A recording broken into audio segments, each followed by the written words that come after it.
Friends, welcome back to this channel. Today in this video I will show you how to calculate average in Excel.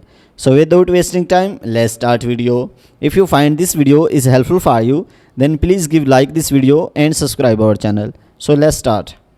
So for calculating the average, so firstly select the cell where you want to calculate average.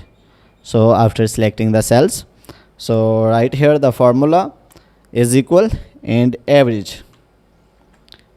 So after selecting the average formula, click on tab button.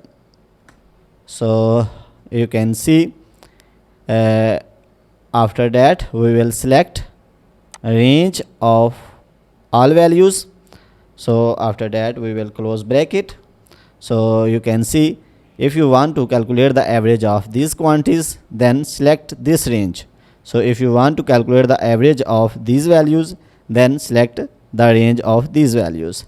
Then click on enter button. So you can see average is calculated. So similarly, if you want to calculate the average of other quantities, then select the formula and then press tab button and then select the range of the values.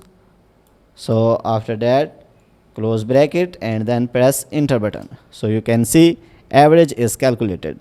So guys, in this way you can calculate average of any quantities in the Excel. So guys, if you want to watch more useful videos related to Microsoft Excel, then go to playlist and you can find more useful videos related to Microsoft Excel. So guys, if this video is helpful for you, then please give like this video and subscribe our channel. Thanks for watching.